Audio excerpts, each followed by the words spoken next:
Hunger and population explosion. Important questions and their answers. What does hunger mean on a large scale as viewed by the author? According to the writer, hunger does not mean missing one meal or meals for a whole day. It means never having enough to eat. When the people are always wondering if there will be next meal, or when the people cannot manage to get enough food to satisfy their hunger, they are hungry.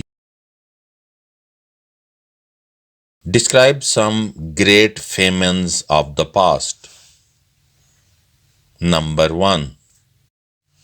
One of the first records of famine was carved in granite by an Egyptian pharaoh. Number 2. In the time of Joseph, there were 7 years of famine in Egypt and the surrounding countries.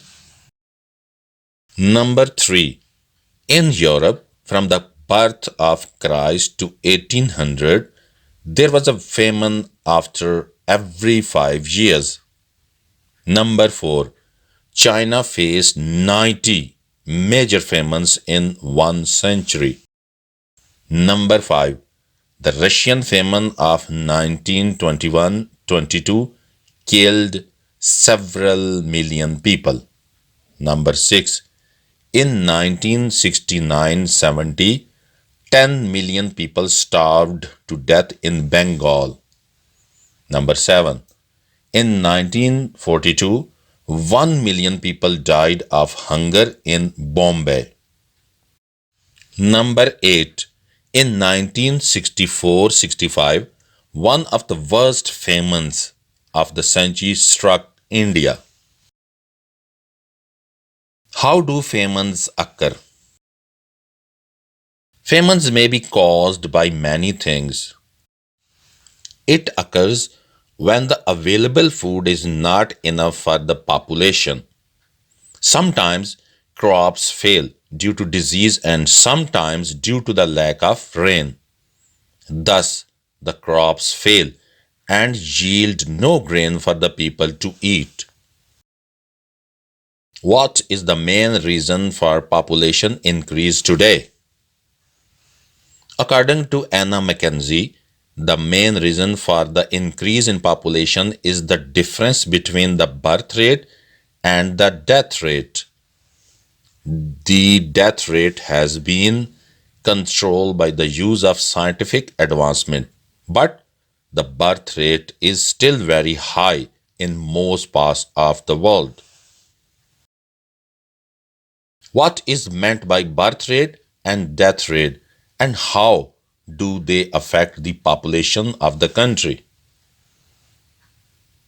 Birth rate means number of the births per thousand population, and death rate means number of deaths per thousand population. The difference between the birth rate and the death rate affects the population of a country. The major reason for the increase in population is the difference between the birth rate and the death rate. What have public health measures to do with increase in population? The great advancement in public health measures and the control on epidemics have decreased the death rate while the birth rate is still high. Now, 19 out of 20 babies grow adults. Therefore, the population of the world is increasing. Account for the high birth rate in underdeveloped countries.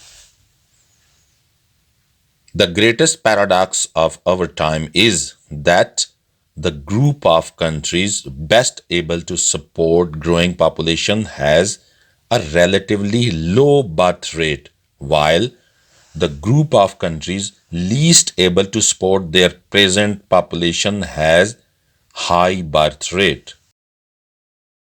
Why is birth rate not so high in the more advanced countries? The birth rate in more advanced countries is not so high because in these countries the decrease in death rate is followed by a decrease in birth rate. Here, most of the parents give birth to only two children to replace themselves. The people are educated and they have learned to limit the size of the family.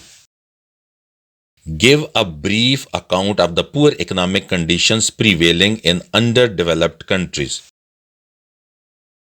An underdeveloped country is characterized by poverty, illiteracy, and bare subsistence. It has small industry with inadequate power supply. Its roads and railways infrastructure is poor. Hospitals, schools, and colleges are small in numbers. Most of their exports are in the form of raw material with small profit.